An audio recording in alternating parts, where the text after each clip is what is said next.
నమస్కారం డాక్టర్ పరకాల్ ప్రభాకర్ గారు. ఆ, మిమ్మల్ని ఇలా మీతో ఇంటరాక్ట్ అయ్యే అవకాశం రావటం నేను చాలా లక్కీగా ఫీల్ అవుతున్నాను. ఎప్పటి నుంచో అనుకుంటున్నాము మీతో మాట్లాడాలి అని. మీరు ఈ అవకాశం ఇచ్చారు. ఆ, ఈరోజు ఆ, ప్రస్తుతం దేశంలో ఉన్న డెమోక్రసీ మరియు రాజకీయ పరిస్థితుల గురించి మీ ఒపీనియన్ తీసుకుందాము. అసలు ఏం జరుగుతుంది దేశంలో, ఎటువైపు వెళ్తుంది, అలాగే ఈ సంవత్సరం జనరల్ ఎలక్షన్ కూడా వస్తున్నాయి. ఆంధ్రప్రదేశ్లో స్టేట్ లెవెల్లో వస్తున్నాయి అండ్ జాతీయ స్థాయిలో కూడా జనరల్ ఎలక్షన్స్ వస్తున్నాయి. అసలు future what is ahead for India అనే దాని గురించి అడుగుదాం అనుకున్నా. ఇప్పుడు ప్రాబ్లమ్స్ ఏమున్నాయి, సొల్యూషన్స్ మన దగ్గర ఏమైనా ఉన్నాయా అనే డైరెక్షన్లో డిస్కస్ చేద్దాం అనుకుంటున్నాము. బేసిక్గా డెమోక్రసీ చుట్టూ డిస్కషన్ ఇది. ఆ, ఆ, దీని గురించి నా దగ్గర క్వశ్చన్స్ ఉన్నాయి. మీరు నాకు ఒక ఆర్టికల్ షేర్ చేశారు, మీరు రాసిన ఆర్టికల్, అది నేను చదివాను. ఆ, దాని గురించి కూడా నేను కొన్ని పాయింట్స్ రాసుకున్నాను అడగడానికి. ఆ క్వశ్చన్స్ ముందు వెళ్ళే ముందు just very few basic questions about you. అసలు మీరు ఇప్పుడు ప్రస్తుతం ఎక్కడ ఉంటున్నారు సార్? అంటే మీరు హైదరాబాద్ లో ఆపరేట్ చేస్తున్నారు, లేకపోతే మీరు మీరు ఎక్కడ? హైదరాబాద్. హైదరాబాద్ లోనే ఉంటున్నారు. Okay, okay. బుక్స్ రాస్తున్నారు. రీసెంట్ గా మీరు ఆ, ఆ, ఒక బుక్ రాశారు, చాలా ఫేమస్ అయింది కూడా. సో ప్రస్తుతం రచనలో ఉన్నారు. మీ మేజర్ యాక్టివిటీ ఏముంటుంది సార్ ఇప్పుడు? మీరు నమస్తే నరేష్ గారు. నాకు ఆ, మీరు ఇలా ఇన్విటేషన్ పంపించి కాస్త ఆన్లైన్లో మాట్లాడుకునేటువంటి అవకాశం కలిగించారు. చాలా థ్యాంక్స్. నేను ఇందాక చెప్పినట్టుగా నేను హైదరాబాద్లో ఉంటున్నాను. ఓకే, ఎప్పటి నుంచో హైదరాబాద్లో ఉంటున్నాను. ఇప్పుడు కూడా హైదరాబాద్లో ఉంటున్నాను. ఆ, ప్రస్తుతం రాసుకుంటున్నాను. నాకు ఒక చిన్న డేటా అనలిటిక్స్ కంపెనీ ఉంది. ఓకే, అప్పుడప్పుడు దాని పని చూస్తూ ఉంటాను. నాకు నా సహచరులు ఉన్నారు, వాళ్ళు చూస్తూ ఉంటారు ఎక్కువ. ఆ, నేను ఇదివరకు చాలా ఎక్కువగా ఆఫీస్లో కూర్చుని పని చేస్తుండేవాడిని. ఈ మధ్య పాండమిక్ వచ్చిన తర్వాత ఇంటి దగ్గర నుంచి కూడా పని చేయొచ్చు అని బాగా తెలుసుకున్నాం మనం అందరం. ఇంటి దగ్గర నుంచి పని చేస్తున్నాను. వారానికి 10 రోజులకి 1-2 సార్లు నేను ఆఫీస్ కూడా పెడుతుంటాను. ఇప్పుడు ప్రస్తుతం ఇది నా షెడ్యూల్. ఓకే, ఓకే అండి. మీరు రీసెంట్ గా మీరు రాశారు the crook timber of new India అని, అది కూడా బాగా పాపులర్ అయింది. దాని గురించి కూడా నేను అడుగుతాను. ఒకసారి మీరు చాలా ఉన్నత విద్య అభ్యసించారు. మీరు లండన్ లో ఆ, చదువుకున్నారు, జేఎన్యూలో చదువుకున్నారు, తర్వాత లండన్ వెళ్ళారు. ఇంటర్నేషనల్ స్టడీస్ చదివారు కదా సార్ మీరు జేఎన్యూలో? Economics. School of international studies లో చేశానండి. అంటే జేఎన్యు కానీ ఎల్ఎస్సి కానీ ఇవన్నీ కూడా మల్టీ డిసిప్లినరీ. నా బేసిక్ డిసిప్లిన్ ఎకనామిక్స్ అండి. ఎకనామిక్స్. ఆమ్, అయితే జవహర్లాల్ నెహ్రూ యూనివర్సిటీలోను, తర్వాత లండన్ స్కూల్ ఆఫ్ ఎకనామిక్స్లోను కూడా బేసిక్ ట్రస్ట్ ఆఫ్ నేను చేసిన దాంట్లో the political economy of international relations, political economy of international system, దీని మీద ఎక్కువగా నేను ఫోకస్ చేస్తూ ఉండేవాడిని. ఆ, ఎందుకంటే ఇప్పుడంటే ఇది ఎకనామిక్స్, ఇది సోషియాలజీ, ఇది పొలిటికల్ సైన్స్, అది ఫిలాసఫీ ఇట్లాంటివి ఉండేవారు. కానీ సెకండ్ వరల్డ్ వార్ ముందు సోషల్ సైన్స్ అన్ని కలిపి ఒకటే ఉండేవి. Okay. And it was called political economy because మనకి పొలిటికల్ సిచ్యువేషన్ అర్థం చేసుకోవడానికి ఎకనామిక్స్ అర్థం చేసుకోకుండా చేసుకోలేము. అలాగే ఎకానమీని అర్థం చేసుకోవాలంటే పొలిటికల్ సిచ్యువేషన్ని, దాని మీద అవగాహన లేకుండా ఎకానమీని కూడా అర్థం చేసుకోలేము. అంచేత ఈ రెండు కూడా కవల పిల్లలు లాంటివి. ఎకానమీతో కలిపి పొలిటికల్ సిచ్యువేషన్ ఉంటుంది. పొలిటికల్ సిచ్యువేషన్ని ఇన్ఫ్లుయెన్స్ చేస్తూ పొలిటికల్ సిచ్యువేషన్కి కాన్సిక్వెన్స్గా ఎకానమీ ఉంటుంది. ఈ రెండు, ఏది కాన్సిక్వెన్స్ ఏది ఇన్ఫ్లుయెన్స్ అనేది మనం విడదీయలేనటువంటి ఈ రెండు. హ్యుమానిటీస్ మొత్తం అన్ని అన్ని అన్ని కలిసే ఉంటాయి. Sociology, economy, political science, basic. అలాగే సొసైటీని అర్థం చేసుకోకుండా మనం పాలిటిక్స్ అర్థం చేసుకోలేము. సొసైటీని అర్థం చేసుకోకుండా మనం ఎకానమీని అర్థం చేసుకోలేము. ఎకానమీ అర్థం చేసుకోలేకుండా మనం సొసైటీని అర్థం చేసుకోలేము. అట్లా అవును. ఇవన్నీ కూడా విడదీయలేనటువంటి దాంట్లో ఉంటాయండి ఇవన్నీ. మీరు పిహెచ్డి చేశారు, మీరు రీసెర్చ్ ఎకానమీలో మీరు వర్క్ చేశారు.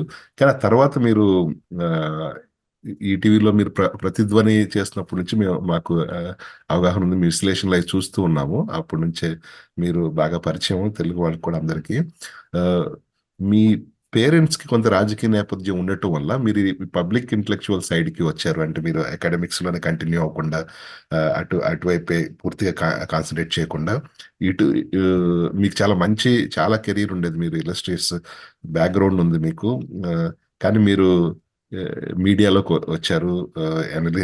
విశ్లేషణ చేస్తూ ఉన్నారు కదా. మీరు ఇటు సైడ్ రావడానికి కారణం మీ మీ బ్యాక్గ్రౌండ్, మీ పేరెంట్స్ ఇన్ఫ్లుయెన్స్ ఇది అనుకోవచ్చా? ఆ, నరేష్ గారు, నేను యాక్చువల్గా మీడియాలోకి రాలేదు ఎప్పుడు. ఓకే. మీడియాలో లేను కూడా. ఆ, నాకు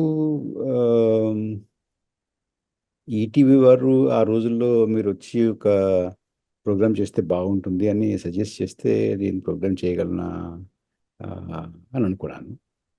ఆ, లేదు, చేయండి ఒకసారి వచ్చి, ఇంకే ఒకసారి ఒక ఒక ట్రయల్ వేయండి అంటే నలుగురు కూర్చోబెట్టి వారు కొంతమంది గెస్ట్లు పిలిచారు. కూర్చోబెట్టి వాళ్ళతో మాట్లాడాను.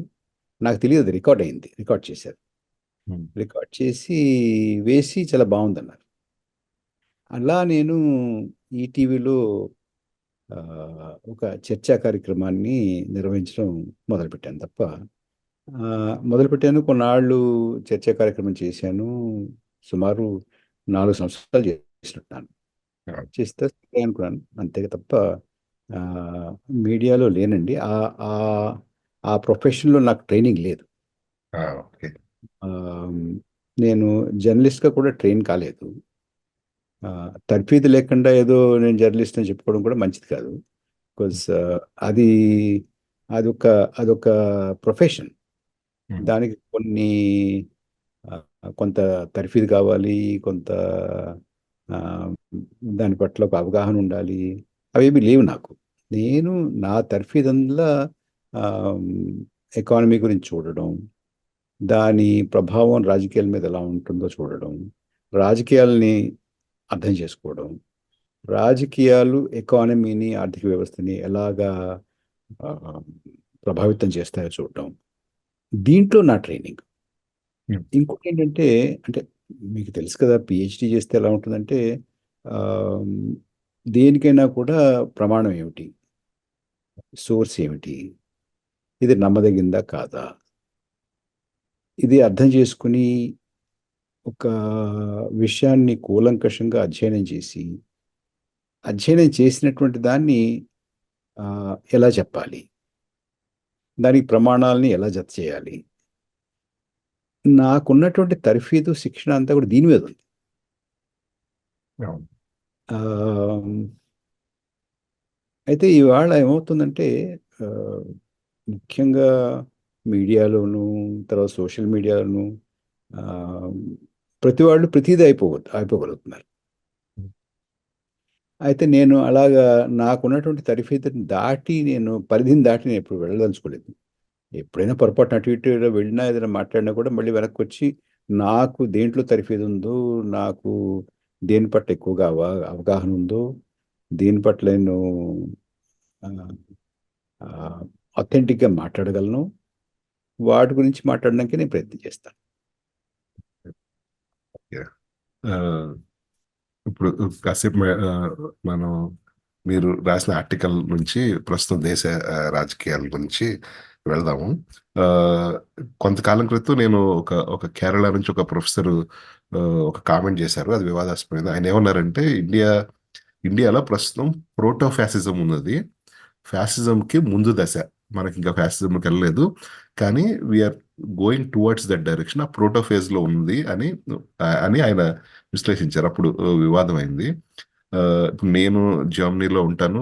కాస్త German history, 20th century history గురించి కొంత అవగాహన ఉన్నది. ఆ ఫేజెస్ అంటే 1930s లో ఏం జరిగింది, 20s లో ఏం జరిగింది, ఎలాంటి పరిణామాలు ఈ దేశాన్ని ఎటువైపు లీడ్ చేసినవి అనే అనే అవగాహనతో చూసుకుంటే భారతదేశంలో ప్రస్తుతం ఉన్న పరిస్థితులు, ఈ ట్రాజెక్టరీ ఎలా ఉండొచ్చు అంటారు?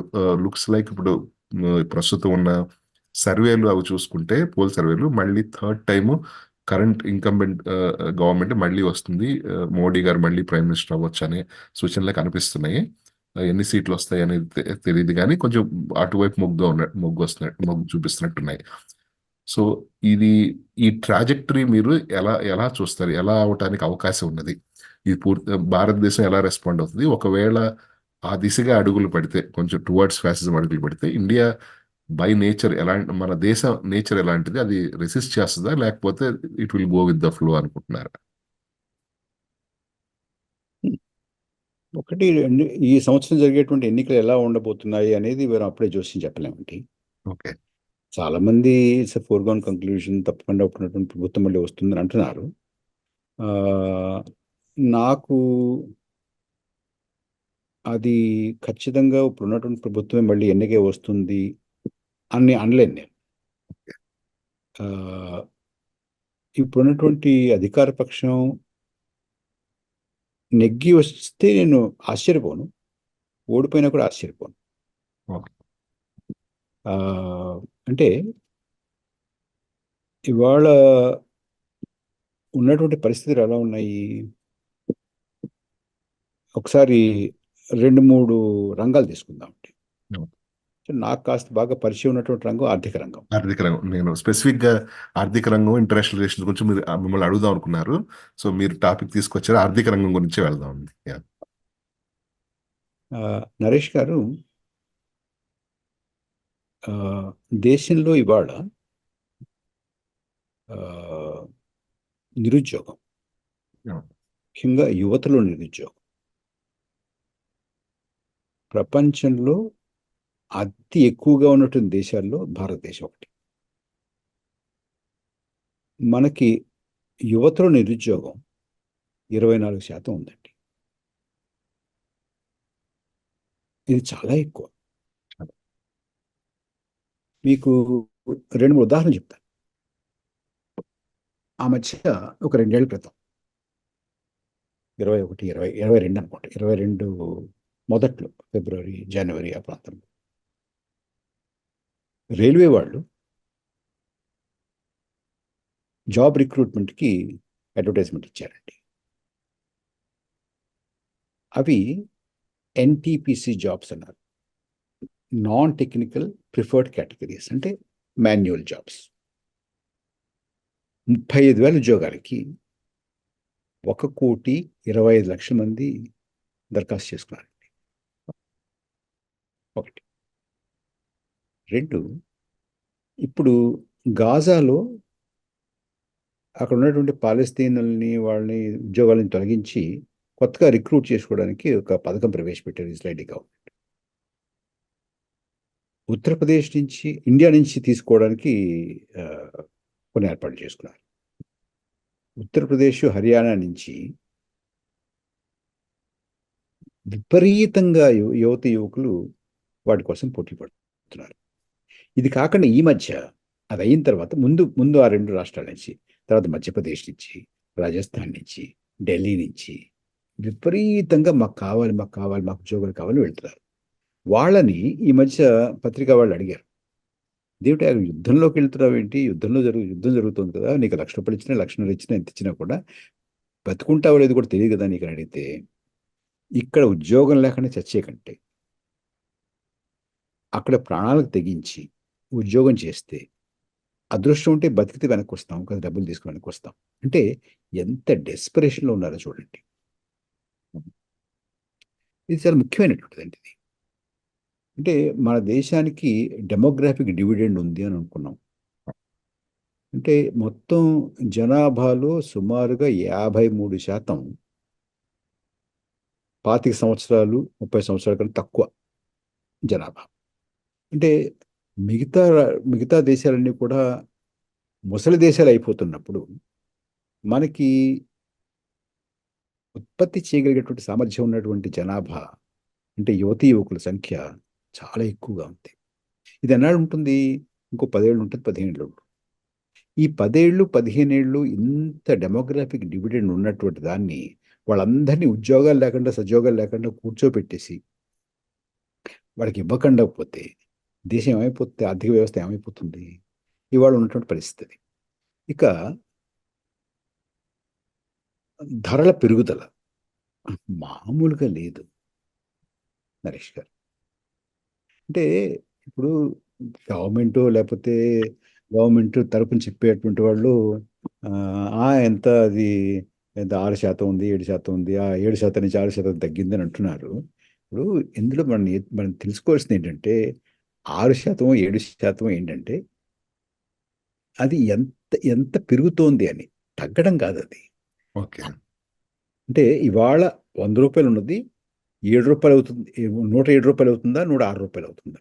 ₹107 అయ్యేది ₹106 అయింది అనుకోండి, ద్రవ్యోల్బణం తగ్గింది అంటుంటారు. తగ్గలేదు, అట్లేం తగ్గట్లా, అట్లా పెరుగుతూనే ఉన్నాయి. మీకు నేనే మార్కెట్కి వెళ్తుంటానండి, నేనే కొంటూ ఉంటాను. నాకు డిసెంబర్లో పప్పు రేట్ ఎంత, నూనె రేట్ ఎంత, కూరగాయల రేట్లు ఎంత, ఇవాళ ఎంత నేను చూస్తుంటాను. చాలా పెరిగిపోతున్నాయి. పాలు దగ్గర నుంచి, పప్పు దగ్గర నుంచి, నూనె దగ్గర నుంచి, కూరగాయల దగ్గర నుంచి, మామూలు పచ్చిమిర్చి, అల్లం దగ్గర నుంచి పెరిగిపోతున్నాయండి. పెరిగిపోతున్నాయంటే పెరగట్లేదు, ఇదివరకు పెరగలేదు, పెరుగుతున్నాయి. కానీ అది సామాన్యుడికి అందుబాటులో ఉండేటటువంటి పద్ధతిలో ప్రభుత్వం ఏమైనా చర్యలు తీసుకుంటుందా?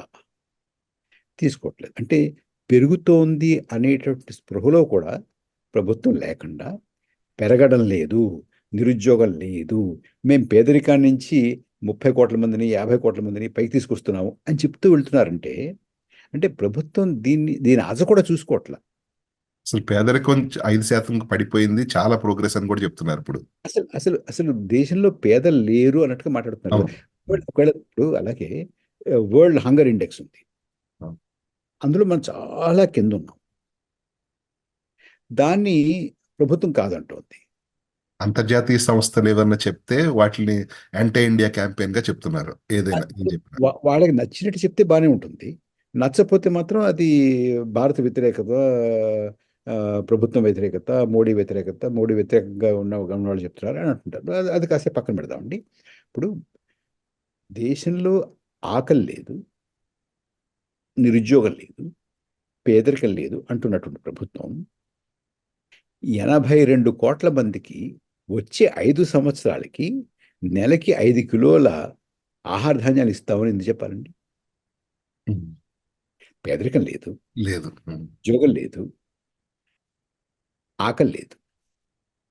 అంటే ఆకలి లేకపోయినా, ఆదాయాలు ఉన్నా, ఉద్యోగాలు ఉన్నా, పేదరికం లేకపోయినా ఇస్తున్నారా? కాదు కదా. అంటే ఒక పక్కన ఇది చెప్తారు, ఒక పక్కన అది చెప్తారు. అంచేత మనకి ఇవాళ దేశం యొక్క ఆర్థిక పరిస్థితి ఇప్పుడు ఆ, మీకు నా దగ్గర లెక్కలున్నాయి నరేష్ గారు. ప్రతి సంవత్సరం ఎంతమంది భారత పౌరసత్వాన్ని వదిలేసుకుని వెళ్ళిపోతున్నారు? లీగల్గా వెళ్తున్నారు, ఇల్లీగల్గా వెళ్తున్నారు.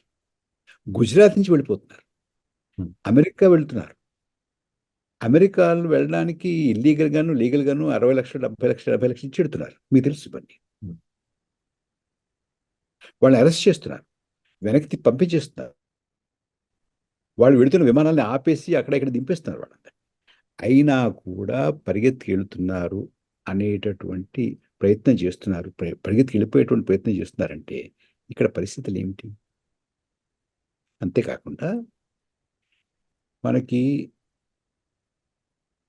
పారిశ్రామికవేత్తలు భయపడో మరోటో చెప్పకపోవచ్చు, కానీ పారిశ్రామికవేత్త దేశ ఆర్థిక పరిస్థితి బాగుంది, డిమాండ్ బాగుంది, పెట్టుబడి పెట్టేటటువంటి వాతావరణం బాగుంది అని చెప్పడం కాదు కదా.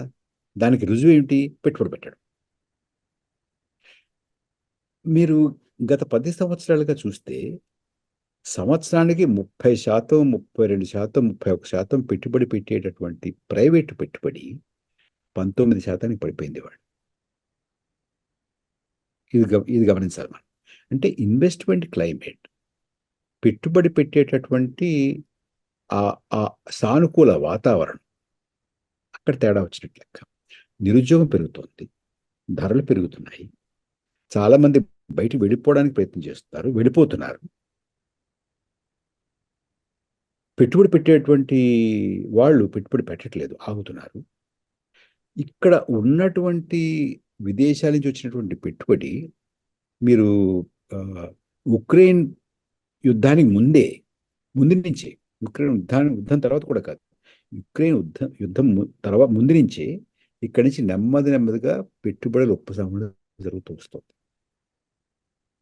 ఇదొకటి. ఇవన్నీ దేనికి సూచనలు? దేశ ఆర్థిక పరిస్థితి ఆరోగ్యకరంగా లేదు అన్నదానికి సూచనలు. ఇంకా చాలా వివరాలు ఉన్నాయి. ఆ, ఆ, ప్రత్యక్ష పన్నుల శాతం ఎంత, పరోక్ష పన్నుల శాతం ఎంత, ఆ, తర్వాత ఆ, మన ఆ, రుణాల మాఫీ ఎలా జరుగుతుంది. నరేష్ గారు, మీ దృష్టికి వచ్చిందో లేదో, గత 9 సంవత్సరాలుగా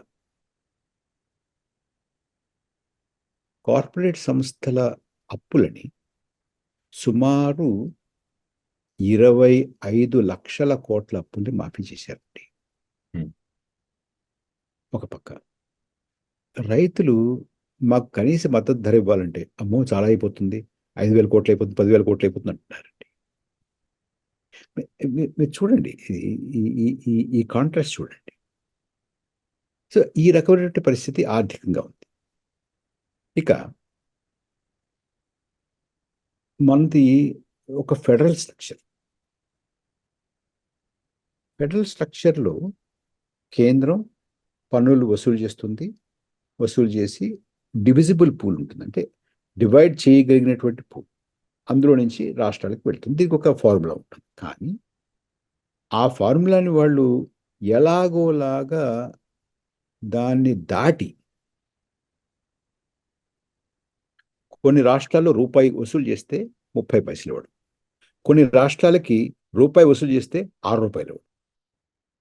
వాళ్ళకి నచ్చినటువంటి వాళ్ళ రాజకీయ పార్టీ అక్కడ అధికారంలో ఉంటేనేమో ఒక రకంగా, లేకపోతే ఒక రకంగా. ఇది ఎలా చేయగలుగుతారు అని కూడా అంటున్నారు. ఎలా చేయలేరు, దీనికి దానికి చట్టం ఉంది, దీనికి ఒక పద్ధతి ఉంది, దాన్ని ఎవరు మార్చలేరు అంటున్నారు. ఎలా మార్చగలరో కూడా నిరూపితమైంది. ఎలా మార్చగలరంటే, డివిజిబుల్ పూల్లోకి ఏమవుతుందంటే పన్నులు ఎడతాయి. మీరు పన్ను రూపంగా కాకుండా సెస్ రూపంగానో లేదా సర్చార్జ్ రూపంగానో వసూలు చేశారనుకోండి, అది డివిజిబుల్ పూల్లోకి వెళ్ళదు. అంచేత మీ ఇష్టం చేయొచ్చు. సో అంచేత రమారమి మీరు పన్నుల్ని ఫైనాన్స్ కమిషన్ చెప్పినటువంటి ఫార్ములా ప్రకారం ఇచ్చినా, ఈ సెస్సుల్లోంచి సర్చార్జీల్లోంచి మాత్రం మీ ఇష్టం ఇస్తున్నారు. దాంతో ఏమవుతుంది, కొన్ని రాష్ట్రాలకి మీరు ఎక్కువగా ఇస్తున్నారు, కొన్ని రాష్ట్రాలకు తక్కువగా ఇస్తున్నారు. ఓకే, ఇప్పుడు ఒక రాష్ట్రానికి అవసరం ఉంటే నా దగ్గర నుంచి కూడా పట్టుకెళ్ళి ఇవ్వడం నాకు అభ్యంతరం లేదు. కానీ కేవలం నేను మీ పార్టీకి ఓటు వేయలేదని, నేనంటే మీకు కెట్టట్లేదు కాబట్టి తీసుకెళ్ళి ఇంకో చోట పెడుతున్నారంటే మాత్రం ఎంతో అంతో కడుపు మంట ఉంటుంది. ఒకటి, ఆ ఫెడరల్ స్ఫూర్తి దెబ్బతింటుంది. రెండోది ఏమవుతుందంటే నరేష్ గారు, మేము మా హ్యూమన్ డెవలప్మెంట్ ఇండెక్సెస్ బాగా చేస్తున్నాం, పాపులేషన్ బాగా మేము నియంత్రణ చేయగలిగాము. దానికి మాకు రివార్డ్ ఇవ్వడం పోయి, మా సీట్లు తగ్గించి, మా వనరులు తగ్గించి, మాకు వచ్చేటటువంటి కేటాయింపులు తగ్గించి, ఇట్లా చేయడం అనేది నెమ్మదిగా ఈ కేంద్రం అనేటువంటిది మనల్ని చిన్నచూపు చూస్తుంది అనేటువంటి ఒక భావన మొదలయ్యి, అది పెరిగితే మన ఫెడరల్ స్ఫూర్తికి దెబ్బ తగ్గుతుంది, జాతీయ ఐక్యతకు దెబ్బ తగ్గుతుంది. ఈ జాతీయ ఐక్యతకు దెబ్బ తగిలేటటువంటి ప్రక్రియ, కార్యకలాపాలు ఇవాళ ప్రభుత్వం చేస్తుంది. ఇది మనకు పెద్ద సవాల్గా తయారైంది. ఇది ఫెడరల్ స్ట్రక్చర్కి సంబంధించినంత వరకు. ఇక్కడ అందరూ ఉన్నారు, అన్ని మతాల వారు ఉన్నారు, అన్ని భాషలు మాట్లాడే వాళ్ళు ఉన్నారు, అన్ని కులాల వారు ఉన్నారు, అనేక ప్రాంతాలు ఉన్నాయి, అనేక రకాలైనటువంటి చిన్న చిన్న వైవిధ్యాలు ఉన్నాయి. వీటన్నిటిని గౌరవించి అందరికీ సమానమైనటువంటి గౌరవాన్ని ఇచ్చి మనం ఈ రాజ్యాంగాన్ని ఈ రాజ్యాన్ని నడుపుకోవాలి అని ఈ దేశం నిర్ణయించుకుంది. ఎలా నిర్ణయించుకుంది? ఎవరో ఒక ఆయన చెప్తే నిర్ణయించుకోలే. మనకి సుమారుగా 100 సంవత్సరాల స్వాతంత్ర పోరాటంలో అనేక రకాలైనటువంటి ఆలోచనలు ముందుకొచ్చాయి. ఈ దేశం ఎలా ఉండాలి? దీని స్వరూపం ఎలా ఉండాలి? మనకి రేపొద్దున్న స్వాతంత్రం వస్తే ఏ రకమైనటువంటి రాజ్యాన్ని మనం నిర్మించుకోవాలి? అందులో మీ పాత్ర ఏమిటి? మా పాత్ర ఏమిటి? వాళ్ళ పాత్ర ఏమిటి? వీళ్ళ పాత్ర ఏమిటి? ఈ ప్రాంతం పాత్ర ఏమిటి? ఆ మతం పాత్ర ఏమిటి? పాత్ర ఏమిటి? ఈ కులం పాత్ర ఏమిటి? ఈ భాష పాత్ర ఏమిటి? అనే దాని మీద చర్చలు జరిగాయి. జరిగి అవన్నీ కూడా వచ్చి రాజ్యాంగ పరిషత్తులో, కాన్స్టిట్యూంట్ అసెంబ్లీలో వీటన్నిటిని కూడా బాగా చర్చ చేసి మనం ఒక కంక్లూషన్కి వచ్చాం. ఒక రాజ్యాంగాన్ని ఏర్పరచుకున్నాం. కానీ అవన్నిటినీ పక్కన పెట్టి ఈ దేశం హిందువుల దేశం, ఇక్కడ హిందువులకే స్థానం ఉండాలి. నువ్వు హిందువు కాకపోతే నీకు వేరే దేశాలు ఉన్నాయి కదా. క్రైస్తవులకు వేరే దేశం ఉంది, ముస్లింలకు వేరే దేశం ఉంది, మరొకరికి వేరే దేశం ఉంది, మరొక దేశం వేరే దేశం ఉంది, అక్కడ పోండి అన్నారు అనుకోండి. అది అది భారతదేశం కాదు. భారతదేశం వాళ్ళు నిర్ణయించుకోలేదు. అంటే మిగతా దేశాలు ఒక్కొక్క మతానికి ఉండగా ఇక్కడ ఎందుకు లేదు అని అడగడం అనేటువంటిది మనం మనం ఈ దేశం అందరి దేశము, అందరిది, అందరికీ సమానమైనటువంటి హక్కు ఈ దేశం మీద ఉంది అనేటువంటి సూత్రంతో బయలుదేరాం మనం. దాన్ని ఇవాళ తిరగదోడేది కాదు అనేటటువంటిది చాలా ప్రమాదకరమైనటువంటి ధోరణి. అసలు ఆ ఫండమెంటల్ ఐడియా అనేదే రాంగు. మన దేశం బ్రెయిన్ వాష్ అయింది. దాన్ని మనం రీప్రోగ్రామింగ్ చేసి వీళ్ళు రీసెట్ చేయాలి అనే ఆలోచనతో ప్రస్తుతం ఉన్న రెజీమ్ ఆలోచిస్తున్నట్లుంది. మొత్తం అసలు మన రీప్రోగ్రామింగ్ చేయాలి, ఈ ఆలోచనే తప్పు అని, అంటే ఇది అందరిది అనే ఆలోచనే తప్పు అని. అది చాలా ప్రమాదకరమైనటువంటి ధోరణి అండి. మొన్న నేను నరేష్ గారు చూస్తుంటే ఒక చాలా ముఖ్యమైనటువంటి మంత్రి కేంద్ర ప్రభుత్వంలో, బాగా చదువుకున్నటువంటి మంత్రి. ఆ మంత్రి ఏమన్నారంటే, గత 70 సంవత్సరాలుగా జరుగుతున్నటువంటిది జరిగింది, ఇట్ ఈస్ ఎన్ ఎబరేషన్ అనే మాట అన్నారు. ఏమంటే మానవ జాతి చరిత్రలో బట్టలు వేసుకోవడం కూడా ఎబరేషనే. మనం కొన్ని వందల వేల సంవత్సరాల నుంచి ఉన్నటువంటి వాళ్ళం బట్టలు వేసుకోవడం మొదలుపెట్టి చాలా తక్కువ కాలం అయింది ఆ టైం స్కేల్లో చూస్తే మీరు. ఈవెన్ అన్నం తినడం కూడా, వరి పండించుకుని అన్నం తినడం కూడా, because agriculture is only 7,000 years old, 5,000 years old. మీరు ఆ పెద్ద టైం స్కేల్లో చూస్తే even that also is an aberration. అంటే నేను ఎందుకు ఈ మాట అన్నానంటే, నిన్నటి వరకు చేసింది, కొన్ని సంవత్సరాలుగా చేసింది, కొన్ని వందల సంవత్సరాలుగా చేసింది, కొన్ని వేల సంవత్సరాలుగా చేసింది, దానికి మనం వెళ్ళాలి అనేటటువంటి వాదన తప్పు. ఎందుకంటే ఎప్పటికప్పుడు మనం ప్రగతి సాధిస్తూ ఉంటాం.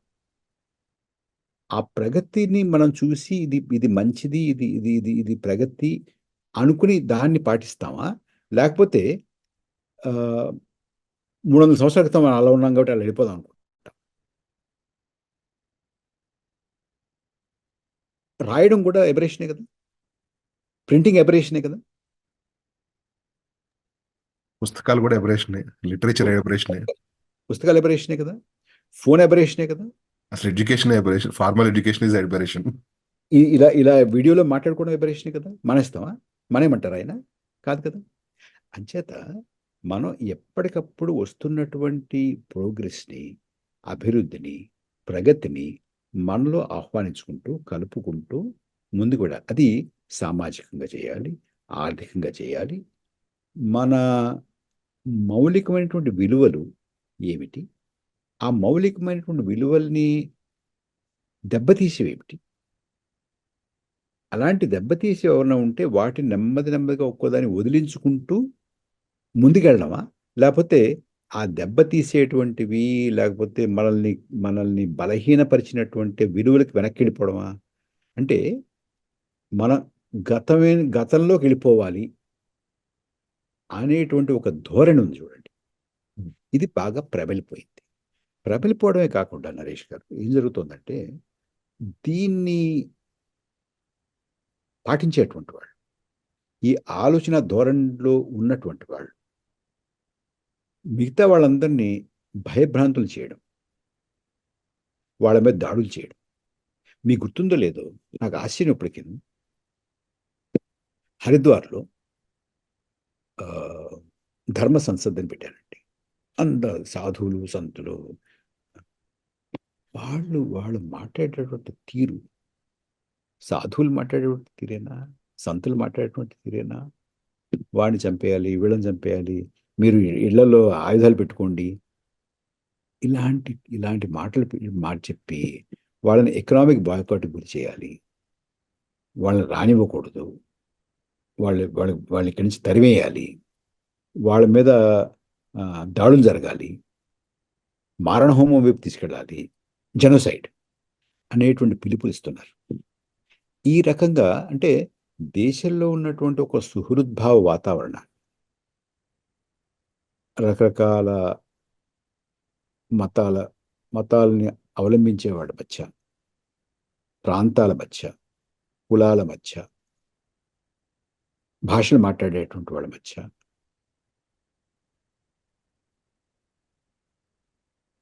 సాంస్కృతికంగా వైవిధ్యం ఉన్నటువంటి వాళ్ళ మధ్య చిచ్చు పెట్టి భయభ్రాంతుల్ని చేసి ఈ దేశం ఒకళ్ళకే చెందుతుంది, వాళ్ళే ఈ దేశం, ఇందాక మీరు అన్నారే ప్రోటో ఫ్యాసిస్ట్ అని. అంటే ఈ దేశంలో ఉండేటువంటి హక్కు పౌరులకు ఉందా, లేకపోతే పౌరులకు ఉంది? ఆ పౌరసత్వానికి యోగ్యత ఏమిటి? మతం యోగ్యత, భాష యోగ్యత, ఏమిటి యోగ్యత? ఇవాళ ఏమంటున్నారు? ఒక మతం, ఒక భాష, ఒక దేవుడు, ఇవి వీటిని ఒప్పుకున్నటువంటి వాళ్ళు ఇక్కడ ఉండండి, మిగతా వాళ్ళు ఉంటారా ఉండండి, కానీ మీరు రెండవ తరగతి పౌరులుగా ఉండడానికి మీరు సిద్ధపడండి అనేటువంటి మాట వస్తుంది కదా. అంటే అసలు మొత్తం భారతదేశాన్ని రీడిఫైన్ చేస్తున్నారు సార్. అంటే ఇప్పుడు దాకా మనం ఏమని నమ్ముతున్నామంటే యూనిటీ ఇన్ డైవర్సిటీ అనేది మన స్ట్రెంగ్త్ అనేది మనం ఒకటి నమ్ముతున్నాం. భారతదేశం చాలా డైవర్సిటీ ఉన్న దేశము, మనందరం కలిసి ఉంటే దేశం ముందుకు వెళ్తుంది అనేది మన ఐడియా ఉంది. దాన్ని ఇప్పుడు టోటల్గా ఆన్ ఇట్స్ హెడ్ దాన్ని ఉల్టా తిప్పేసి ఇప్పుడు ఏమంటున్నారంటే అసలు one nation, one religion, one country, one leader, one government, one language, ఈ వన్నెస్ వైపుకి తీసుకెళ్ళాలి. అసలు అన్ని డైవర్సిటీ ఉంది, అనేక లాంగ్వేజెస్ ఉన్నాయి, అనేక పార్టీలు ఉంటాయి, అనేక కల్చర్స్ ఉంటాయి, అలవాట్లు ఉంటాయి, పద్ధతులు ఉంటాయి, భాషలు, మతాలు ఉంటాయి. అదే మన భారతదేశం యొక్క బ్యూటీ అని మనకి ఏదైతే ఆలోచన ఉన్నదో దాన్ని మొత్తం ఆన్ ఇట్స్ హెడ్ తిప్పేసి అన్నీ ఒకటైపోవాలి, ఇదే మన ఐడెంటిటీ అవ్వాలి అనేది మనకు ప్రోగ్రామ్ చేస్తున్నట్టున్నారు. ఇప్పుడు ఆ ధోరణిలోకి వెళుతున్నారు. ఆ ప్రయత్నం బాగా జరుగుతుంది. మీరు జర్మనీలో ఉన్నారు కాబట్టి ఇది జరిగింది అక్కడ. అవును. సో అలాంటి భాష మీరున్నాడే, one one one one one one అన్ని, one nation one ration card, one nation one language, one nation one election, ఇంకా అక్కడి నుంచి one nation one leader, one nation one party, ఇంక ఇవన్నీ వచ్చేసాయి అనుకోండి.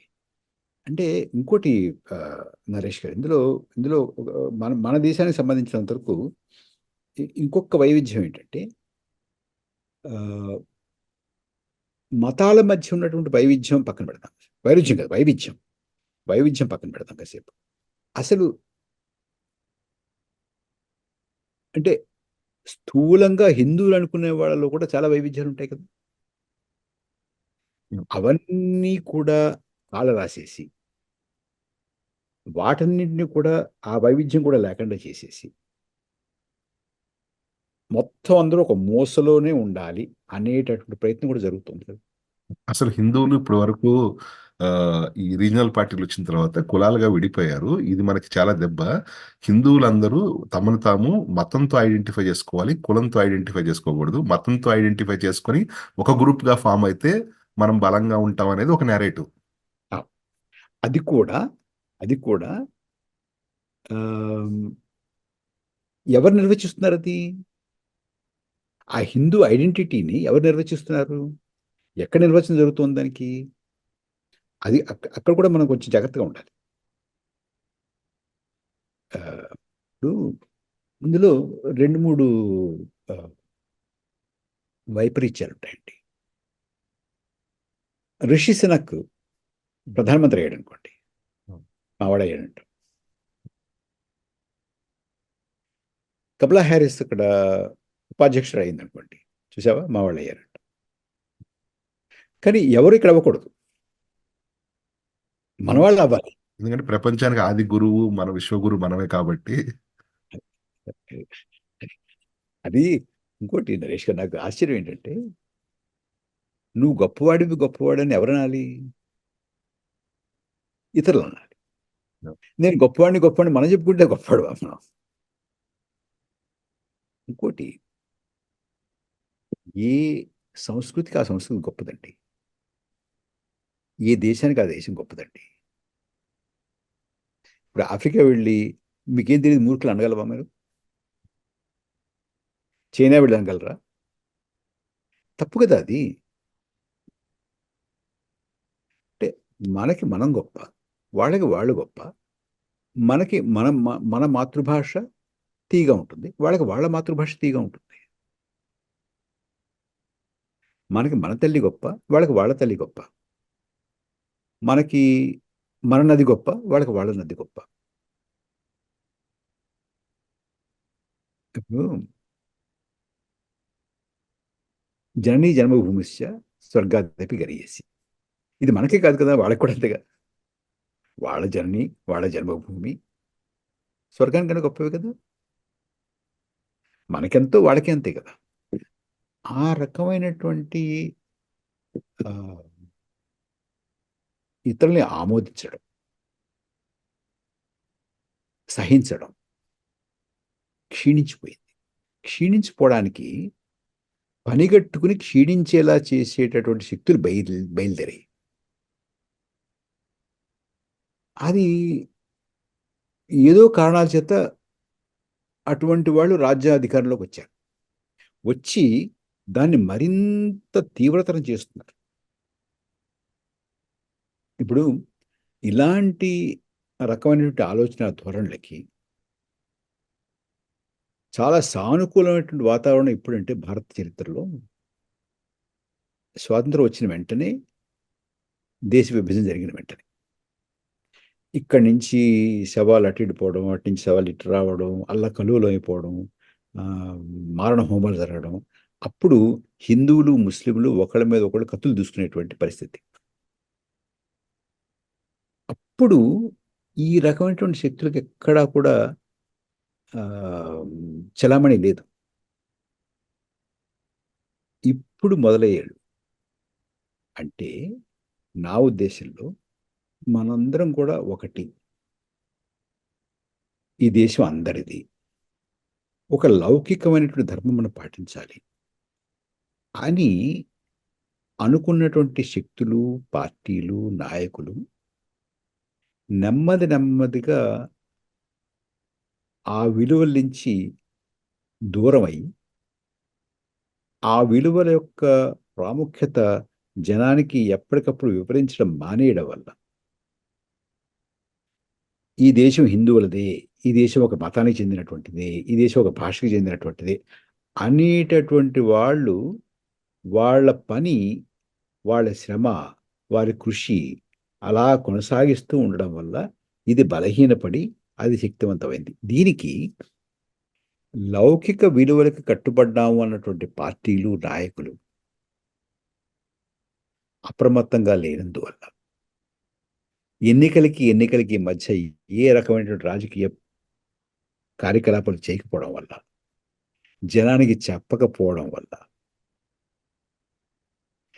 రాజకీయం అంటే కేవలం ఎన్నికల్లో పోటీ చేయడం, గెలవడం తప్ప మరొక పని లేదు ఒక రాజకీయ పార్టీకి అనేటటువంటి స్థాయికి తీసుకొచ్చేసినందువల్ల ఇవాళ ఈ దేశం ఇవాళ ఈ పరిస్థితి ఎదుర్కొంటోంది అని నేను అనుకుంటాను. నేను నేను తప్పు కావచ్చు, కానీ నాకు నాకు ఈ రకమైనటువంటి అభిప్రాయం కలుగుతోంది. ఎందుచేతంటే చూడండి, ఏ రాజకీయ పార్టీ కూడా అసలు ఈ ఈ దేశం యొక్క మౌలికమైనటువంటి విలువలు ఏమిటి?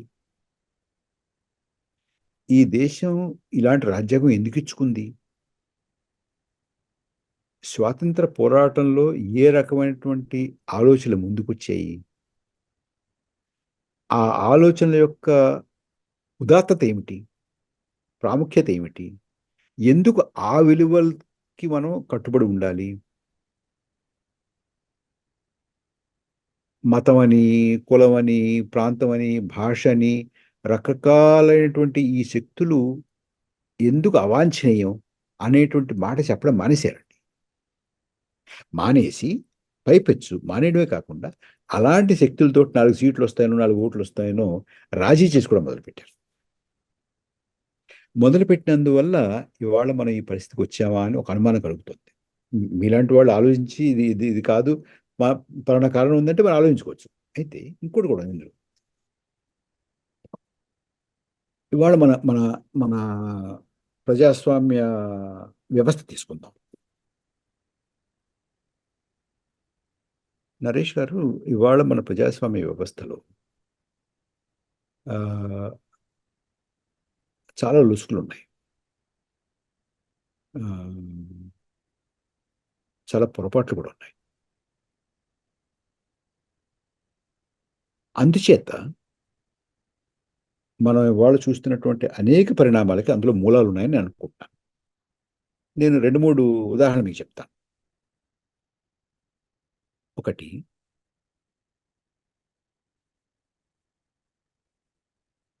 మన ఎన్నికలు తీసుకుందామండి. మీరు ఎన్నికల్లో పోటీ చేయగలరా? డబ్బులున్నాయా? ప్రస్తుతం ఎలక్షన్స్ లో most important variable money. So ఆ రకంగా చూసుకుంటే చాలా ఎవరు పోటీ చేయలేని పరిస్థితి, కొద్దిమంది తప్ప. ఉంది కదా. ఉమ్. అది కూడా నల్లధనమే కదా. అవును. ఎందుచేత ఎవరైనా కూడా అంత పెద్ద ఎత్తున డబ్బు ఖర్చు పెట్టి ఒక ఎమ్మెల్యే గానో ఎంపీ గానో అవ్వాలి, ఆ సభలో కూర్చోవాలి ఎందుకు అనుకుంటారండి? అంటే ఆ సభలో కూర్చుని పొద్దునుంచి సాయంత్రం వరకు శాసనాల మీద మాట్లాడడానిక? కాదు కదా. అది నాకు అధికారాన్ని ఇస్తుంది, నా నాకు కావలసిన వాళ్ళకు ప్రయోజనాలు చేకూర్చగలిగేటటువంటి శక్తి ఇస్తుంది, ఆ రకమైన వెసులుబాటు ఇస్తుంది. నేను దీంతో డబ్బు లేకపోతే మరోటో పొందగలను అనేటటువంటి ఉద్దేశంతో అంత అంత డబ్బు ఖర్చు పెట్టి. ఇప్పుడు ఎంపీ ఎమ్మెల్యే అవటం అనేది లాబీ ఇంకొక ఆపర్చునిటీ కోసమే వెళ్తున్నారు. అంటే కొంతమంది డైరెక్ట్గా క్రూడ్గా డబ్బు సంపాదించేస్తారు, అవును. కొంతమంది కొన్ని కొన్ని ప్రయోజనాలకు దేనికో వెళ్తారు, అది కూడా. ఉమ్. అయితే నా పాయింట్ ఏంటంటే, ఆ రకమైనటువంటి అంటే మనకి మనకి 3 వ్యవస్థలు ఉంటాయండి. ఆ, శాసన వ్యవస్థ, ఉమ్. న్యాయ వ్యవస్థ, ఆ, ప్రభుత్వ వ్యవస్థ. ఎగ్జిక్యూటివ్. ఈ 3 కూడా జనరల్గా ఎక్కడైనా కూడా ఒక ప్రజాస్వామ్యంలో ఒక ఒక ఒక మూలమైనటువంటి సూత్రం ఏంటంటే, ఇవి ఒకదానికొకటి స్వతంత్రంగా ఉండాలి. Yeah. అంటే జ్యుడిషియరీ నుంచి వచ్చి ప్రభుత్వంలో కూర్చోడానికి లేదు, No. ప్రభుత్వంలో ఉన్నటువంటి జ్యుడిషియరీలోకి వెళ్ళడానికి లేదు, వీళ్ళిద్దరూ శాసనంలో కూర్చోడానికి లేదు, ఉండకూడదు. కానీ మనకేమైందంటే, మనం వెస్ట్మిన్స్టర్ మోడల్ అడాప్ట్ చేసుకోవడం వల్ల ఉమ్. మనం ఎగ్జిక్యూటివ్ లెజిస్లేటివ్ అండ్ లెజిస్లేటివ్ రెండు ఒకటే అయిపోయింది. ఒకటైపోయింది. అలా కాదు, నువ్వు ఎంపీగాను ఎమ్మెల్యేగాను ఎన్నికైతే నువ్వు మంత్రి అవడానికి వీలు లేదు అని అనుకోండి, అవును. అసలు ఒక్కడు నామినేషన్ వేస్తాడండి? వేరు. అప్పుడు మీ వెనకాల పడతారు, మీరు వేయండి నరేష్ గారు అంటారు. బేసిక్ గా ఎగ్జిక్యూటివ్ పవర్స్ కోసమే లెజిస్లేటర్ అవుతున్నారు. అంచేత ఇది ఒకటి ఉందండి. అంచేత మీరు ఆమ్, ఏదో చాలా కాస్మెటిక్గా ఎన్నికలలో ఖర్చు తగ్గించాలి, నియంత్రణ చేయాలి, దానికి చట్టం తీసుకురావాలి, లేకపోతే డిఫెక్షన్స్ చట్టం తీసుకురావాలి అని అనుకుంటే అవి కాస్మెటిక్ చేంజెస్ అవుతాయి తప్ప అసలు మూలం ఎక్కడుంది? డబ్బు, లేకపోతే వీడి ఇటు నుంచి అటు నుంచి ఇటు వెళ్ళిపోవడం ఎందుకు? అధికారం కోసం. అధికారం ఎందుకు? అధికారం లెజిస్లేచర్లో కూర్చుంటే అధికారం ఉండకూడదు అని అంటే అసలు ఎవరు రాడండి. అవును. సో ఒక మౌలికమైనటువంటి మార్పు అక్కడ ఆలోచించాలి. నేను అది అది సొల్యూషన్ అంటారు, ఒక ప్రతిపాదన. ఇది ఆలోచించుకోవాలి ఒకటి. రెండోది, మన మన first past the post system అంటారే. అవును. అంటే నాకు ఎన్ని ఓట్లు రావాలి నేను నేను నెగ్గాలంటే? 51 రావక్కర్లా. మిగిలిన వారికంటే ఒక ఓటు ఎక్కువ రావాలి. ఓటికి రావాలి. మీకు ఉదాహరణ ఇస్తాను నేను. మనకి 100 నియోజకవర్గాలు ఉన్నాయి అనుకున్నాం ఒక చోట. మీకో పార్టీ ఉంది, నాకో పార్టీ ఉంది. మీరు ఒక పార్టీ, నేను ఒక పార్టీ అని. నా పార్టీకి ఒక్కొక్క నియోజకవర్గంలో 99 ఓట్లు వచ్చాయి అనుకో. మీకు ఒక్కొక్క నియోజకవర్గంలో 100 ఓట్లు వచ్చాయి అనుకో. అంటే మొత్తం ఆ రాష్ట్రంలో, లేకపోతే అక్కడ ఉన్నటువంటి దాంట్లో మీ పార్టీకి నా పార్టీకి మధ్యలో తేడా 100 ఓట్లు అండి. కానీ 100% సీట్లు నాకే వస్తాయి. 100 మీకే వస్తాయి. ఇప్పుడు అలాగే వచ్చింది. ఇప్పుడు 38% ఓట్లతోటి 303, 304తో కూర్చున్నారు ఇక్కడ. Hmm. ఎంత డిస్ప్రపోర్షనట్ చూడండి. ఆంధ్రప్రదేశ్లో 40% వచ్చిన పార్టీ డెసిమేట్ అయిపోయింది. ఆ, actually 40% is very high, but almost decimated.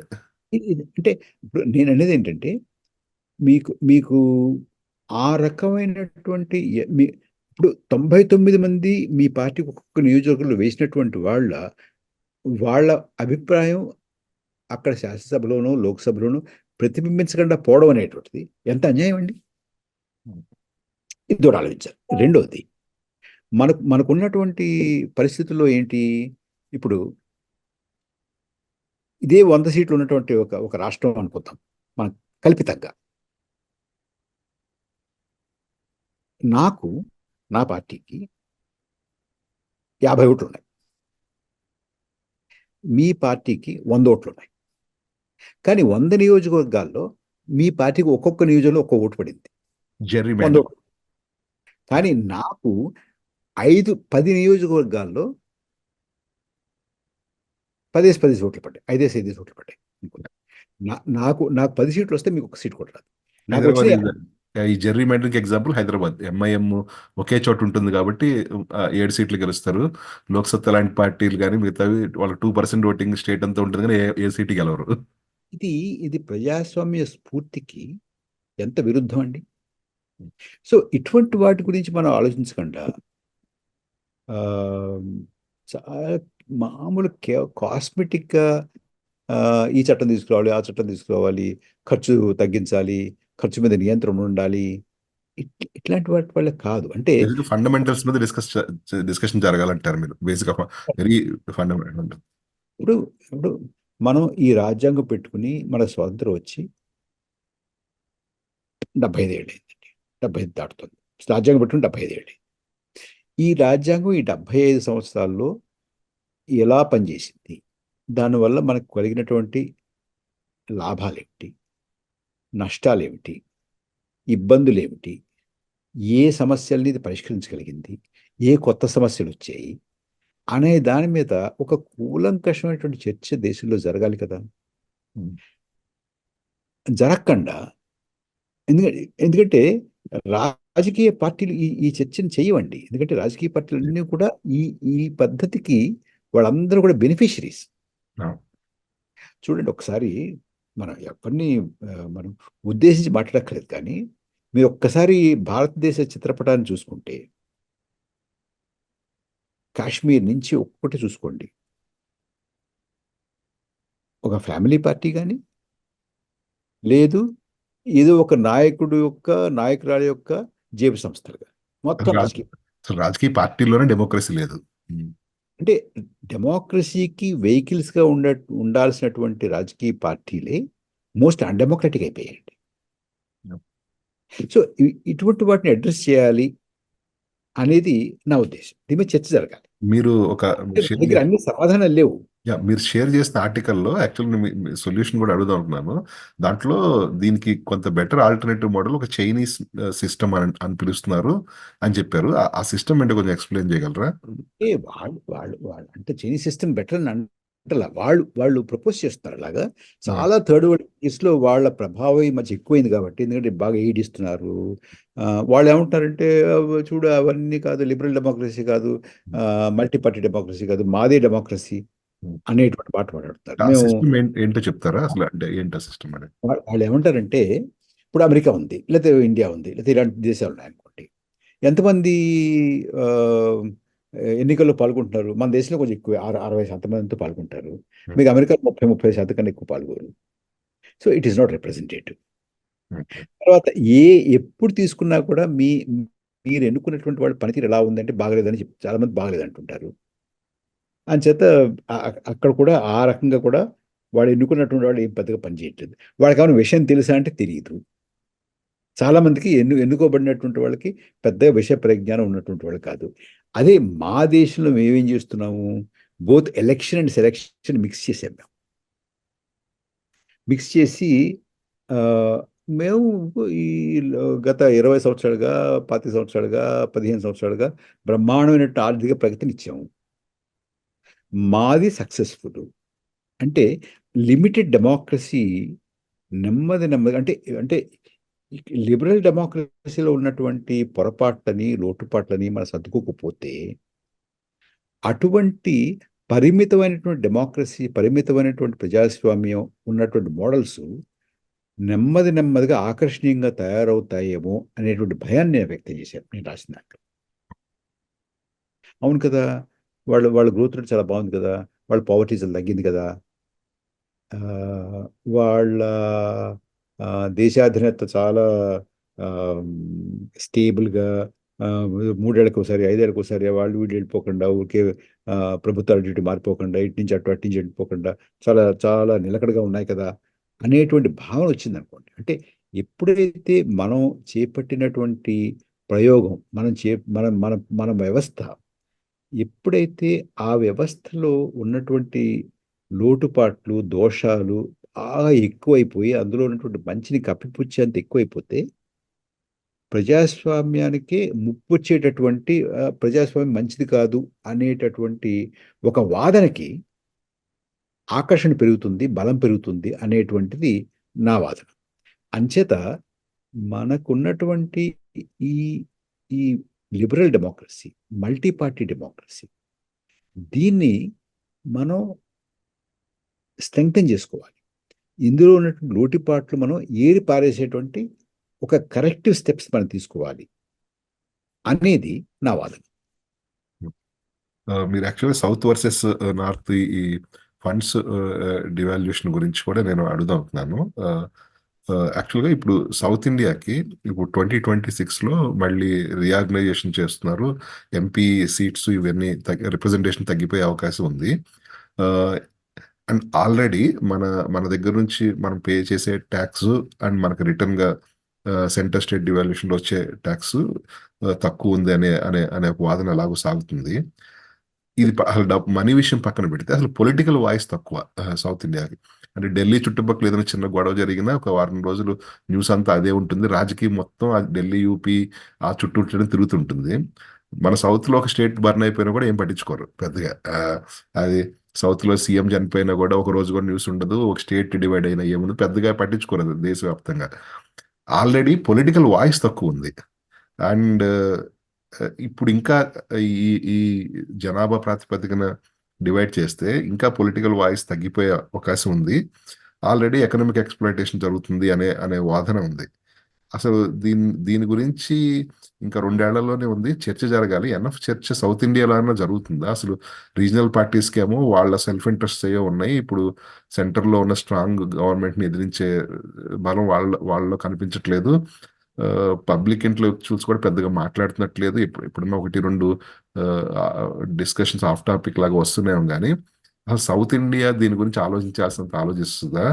లేకపోతే ఇప్పుడు గవర్నమెంట్లో ఉన్న వాళ్ళు చేయాల్సింది చేసేస్తారు, ఇంకా మనం లేటర్ రిగ్రెట్ అవటమే అనే అనే పరిస్థితి ఉందా? అసలు దీని గురించి పెద్దగా ఏమి వినిపించట్లేదు ఏంటి? యాక్చువల్గా ఒక ప్రమాదం అయితే ఉందండి. మీరు మీరు భవిష్యత్తు గురించి ఆలోచిస్తున్నారు. ఇవాళ పరిస్థితి తీసుకుందాం మనం. ఇప్పుడు దక్షిణ భారతదేశంలో ఉన్నటువంటి 5 రాష్ట్రాల్లో ఉన్నటువంటి మొత్తం పార్లమెంట్ సీట్లు ఎన్ని?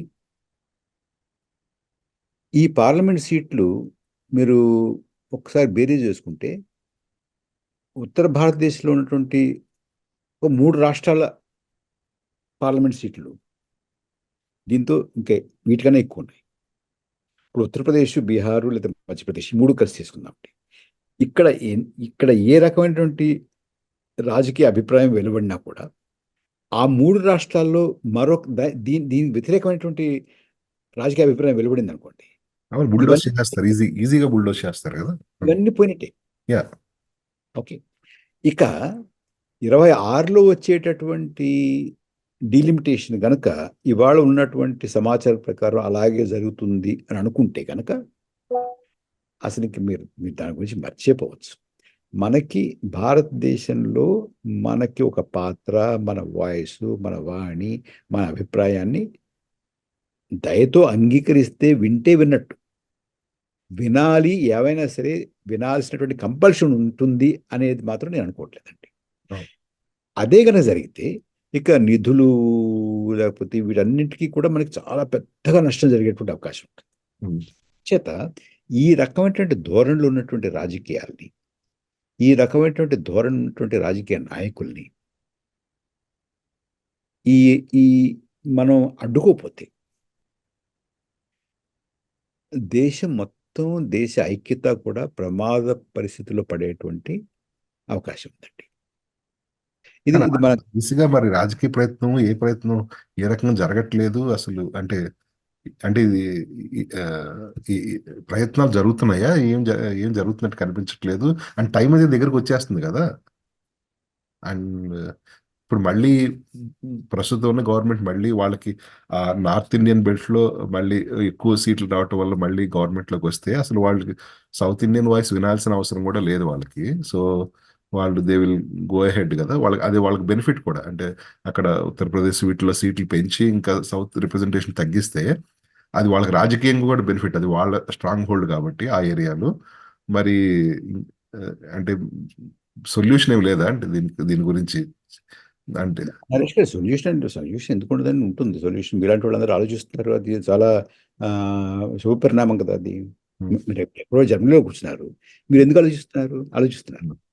కానీ దురదృష్టం ఏంటంటే రాజకీయ పార్టీలు ఆలోచించడం, వాళ్ళు క్రైసిస్ లో ఉన్నారు. రాజకీయ పార్టీలకి నాయకత్వం వహించేటువంటి వాళ్ళు ఆలోచించట్ల. అంచేత నేను ఎప్పుడు చెప్తుంటానండి, నేను అప్పుడప్పుడు ఏదైనా సమావేశాలకు వెళ్ళినప్పుడు మాట్లాడుతున్నప్పుడు నేను చెప్పేది ఏంటంటే, నాకు రాజకీయ పార్టీల మీద కన్నా కూడా పౌర సమాజం మీద ఎక్కువ ఆశ ఉంది. ఆ పౌర సమాజంలో కూడా చర్చ పెద్ద జరగట్లేదేమని నా ఒపీనియన్. రాజకీయ నాయకులు ఇప్పుడు వాళ్ళ సర్వైవల్ కోసం ఇంకోటి పోరాడుతున్నారు. అంటే మీకు రాజకీయ పార్టీలు, మీడియా ఇవన్నీ కూడా, మీడియా ఏం చేస్తుందంటే రాజకీయ నాయకుడు ఏమైనా చెప్తే రాస్తారు, మీరు చెప్తే నేను రాయరు కదా. సో అంచేత పౌర సమాజంలో కూడా ఇటువంటి ఆలోచన, ఇటువంటి చర్చ ఉంటే మనకి మనకి మనకి ఎలా తెలుస్తుంది ఉందని. అంచేత మనకి చర్చ లేదనుకోకండి. ప్రతి ఆలోచన ఇప్పుడు బజార్కి వెళ్ళి నిన్న నెలాళ్ళ క్రితం నేను 10 రూపాయలు కొన్నాను, వాడు 12 రూపాయలు అయిపోయింది అంటే చర్చించుకోండి లోపల కుటుంబంలోకి వచ్చి. పప్పు పెరిగిపోయింది, ఉప్పు పెరిగిపోయింది, కూరగాయలు పెరిగిపోయాయి, గుడ్లు పెరిగిపోయాయి, పాలు పెరిగిపోయాయి, పెట్రోల్ పెరిగిపోయింది, డీజిల్ పెరిగిపోయింది, నేను కాలేజీ ఫీజులు పెరిగిపోయాయి, హాస్పిటల్కి వెళ్ళి వైద్యం చేయించుకోలేకపోతున్నాను అనేటటువంటివి ప్రతిరోజు కింద మీద పడుతున్నటువంటి సంసారాలే కదండి మన దేశంలో ఉన్నవాళ్ళు. వాళ్ళు చర్చించుకుంటారు. ఇది రాజకీయ పార్టీలకు పట్టట్ల, ప్రభుత్వాలకు పట్టట్లేదు. అంచేత పౌర సమాజం ఆలోచించట్లేదా అని అంటే, ఆలోచించట్లేదు అనడానికి మన దగ్గర దాఖలాలు లేవు. ఆలోచించినా కూడా అది ఆలోచిస్తోంది అని మనకు ఎలా తెలుస్తుంది? పేపర్లు రాయవు, టీవీలు చూపించవు. ఒకసారి మనం ఆంధ్రప్రదేశ్ వైపు కూడా ఒకసారి చూద్దాం. మీరు ప్రస్తుతం జాతీయ రాజకీయ పరిణామాల మీదే ఉన్నారా? ఆంధ్రప్రదేశ్ లో ఏం జరుగుతుంది అనేది కూడా గమనిస్తూ ఉన్నారా మీరు? లేదా చేస్తాను, ఇప్పుడు దృష్టి పెడతాను. ఇన్నాళ్ళు పెట్టలేదు. నేను ఇన్నాళ్ళు ఈ పుస్తకం దేశంలో ఉన్న వివిధ ప్రాంతాలు, వివిధ నగరాల్లో దాని మీద చర్చ, ఆ సమావేశాల్లో పాల్గొనడం, రావడం, దాంతో సరిపోయింది. ఇప్పుడు కొంచెం ఏం జరుగుతుందో చూసుకోవాలి. మీరు ఇటీవల మీరు రాష్ట్ర విభజనప్పుడు చాలా కీలక పాత్ర ఫ్రమ్ సివిల్ సొసైటీ సైడ్ నుంచి మీరు చాలా కీలక పాత్ర వహించారు. చర్చల్లో ఉన్నారు. మీ సైడ్ వాదన మీరు వినిపించారు. తర్వాత విభజన అనేది అనివార్యమైంది, జరిగింది. తర్వాత గవర్నమెంట్ ఫామ్ అయింది. అండ్ మీకు గవర్నమెంట్తో కలిసి పనిచేసే అవకాశం కూడా వచ్చింది. చాలా సంవత్సరాలు దగ్గరగా గమనించారు. ఆంధ్రప్రదేశ్ గవర్నమెంట్లో కలిసి పనిచేశారు. తర్వాత ప్రభుత్వం మారింది. ఆ, ప్రస్తుత ధోరణి ఎలా ఉంది సార్? కొందరు అంటున్నారు ఇది మరి ఎక్కువ బ్రూట్ మెజారిటీ రావటం వల్ల కొంత ఆ, ఆ, మరి లా అండ్ ఆర్డర్ సిచ్యువేషన్ కానీ కొంచెం అన్డెమోక్రటిక్ గా వెళ్తున్నారు. అసలు ప్రతిపక్షాల మీద ఆ, చేస్తున్న దాడులు ఇవన్నీ అంటున్నారు. ఇది కేవలం ఇంత మెజారిటీ రావటం వల్ల వచ్చిన పరిణామాలా అసలు? ఇది లేకపోతే ఇది ఎగ్జాజరేటెడ్ గా అంటున్నా, ఎగ్జాజరేట్ చేస్తున్నారు, అలాంటిది ఏమీ లేదనిపిస్తుందా మీకు? అంటే ఒకటి మాత్రం చాలా స్పష్టంగా కనపడుతోందండి. ఆంధ్రప్రదేశ్ రాష్ట్రం వెళ్ళాల్సినటువంటి దారిలో మాత్రం వెళ్ళడం లేదు. ఓకే.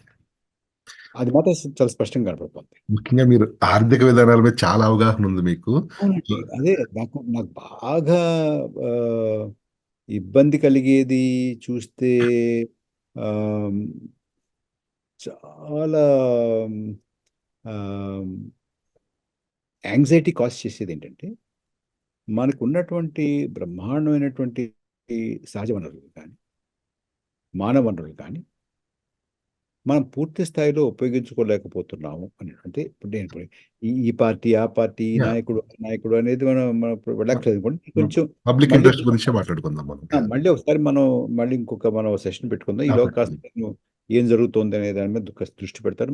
మాట్లాడుకోవచ్చు. మనం యా. ఆహ్, ఏ ఏ ఏ ఏ ఆహ్, ఆహ్, విధానం ఎలా ఉంది? ఏ విధానాలు అమలవుతున్నాయి? మీరు చెప్పినట్టుగా లా అండ్ ఆర్డర్ సరిగ్గా ఉందా? లేదా? అనేది మీద దృష్టి పెట్టి యా. మాట్లాడుకుందాం. యా. ఇవాళ మనం ఆహ్, జనరల్‌గా ఓవరాల్‌గా ఒక దేశంలో ఉన్నటువంటి ఒక పిక్చర్ మనం అనుకున్నాం. అవును. ఇంకోటేమిటంటే నరేష్ గారు, ఈ బ్రూట్ మెజారిటీ ఉందా లేదా పక్కన పెడదాం. అసలు మొట్టమొదట ఒక ఒక రాజకీయ పార్టీ గాని, ఒక నాయకుడు గాని, ఒక నాయకురాలు are they democratic? Are they really wedded to the ideals of democracy? ఇది మనం ఆలోచించుకోవాలి. యా. ఆహ్, ఏ కన్నా బి కొంచెం బెటరు, బి కన్నా సి కొంచెం బెటరు, వీళ్ళిద్దరి కన్నా డి కొంచెం బెటర్, ఇది కాదు కదా! ఉమ్. ఇది ఒక రకంగా అంటే ఇప్పుడు మనకి ఇవాళ ఉన్నటువంటి ప్రజాస్వామ్యంలో వీళ్ళ అనేటువంటి చాయిస్ లిమిటెడ్‌గా ఉంటుంది. ఆ లిమిటెడ్ దాంట్లోనే ఆహ్, ఎవరు కాస్త మెరుగు, ఒకరికన్నా ఒకరు ఎవరు మెరుగు అని అనుకోవచ్చు. కానీ పౌర సమాజం మొత్తం రాజకీయ వ్యవస్థ మీద ఒక అభిప్రాయాన్ని కలిగి, ఈ పౌర సమాజం అనుకున్నట్టుగా మనం మసులుకోకపోతే మనకు మనుగడ ఉండదు అనేటటువంటి ఆహ్, ఒక రకమైన స్పృహ. నేను భయం అన్నా గాని ఒక రకమైన స్పృహ రాజకీయ పార్టీల్లోనూ, రాజకీయ నాయకుల్లోనూ లేకపోతే ఇప్పుడు మీరుంటున్న దేశంలో ఇవాళ ఇక్కడ జరుగుతున్నట్టుగా ఎవరన్నా ఒక రాజకీయ నాయకుడు అక్కడ ప్రవర్తించగలడా అండి? ఎందుకు ఛాన్సే లేదు. ఎందుకు ప్రవర్తించలేడు? అంటే అసహించుకుంటారు కాబట్టి. ఉమ్. ఇప్పుడు మనం అసహించుకోకుండా అబ్బా! అంతా అది మాస్టర్ స్ట్రోక్‌రా, ఇది మాస్టర్ స్ట్రోక్‌రా అనుకుంటున్నాం అనుకోండి. ఇది చాలా గొప్ప అనుకుంటారు వాళ్ళు. అసలు ప్రస్తుతం ఆంధ్రప్రదేశ్లో పౌర సమాజం ఉందా లేదా అనేది క్వశ్చన్ అండి. అంటే ఆ! యాక్టివ్ సివిల్ సొసైటీ పౌర సమాజం ఉండాలి కదండీ! ఉన్నారుగా ఉన్నారు. ఉండాలి. ఉండాలి. వాళ్ళు కాస్త ఆలోచించాలి. మీలాగా ఎవరైనా కూర్చోబెడితే కూర్చోవాలి, మాట్లాడాలి. ఆ. ఇప్పుడు ఎవరో వాళ్ళ ఎజెండా, వీళ్ళ ఎజెండా మాట్లాడడం కాదు కదండీ! అలా కాకుండా పబ్లిక్ ఇంట్రెస్ట్ తో మాట్లాడుతున్న పౌర సమాజం మిస్ అయిందనే ఒక వ్యాక్యూమ్ కనిపిస్తుంది ఆంధ్రప్రదేశ్లో. మీ మీ మీరు మీరు మీరు సరే అయ్యుండొచ్చు. నాకు తెలీదు. నేను ఉమ్. నేను తప్పించి ఓకే. ఇప్పుడు ఏదో ఒక కామెంట్ చేయడం కాదు. ఓకే. ఆహ్, బట్ దాని గురించి కొంచెం కూలంకషంగా ఆలోచిద్దామండి. ఒకసారి మరి కొంచెం వివరంగా మాట్లాడుకుందాం కూడా. మనం ఇంకొక సెషన్ పెట్టుకుందాం. తప్పకుండా. ఈ రోజు మాకు అవకాశం ఇచ్చినందుకు చాలా ధన్యవాదాలు సార్. ఇది నాకు అవకాశం ఇచ్చారు. చాలా సంతోషం. Okay. Thank you. Okay. Thank you sir.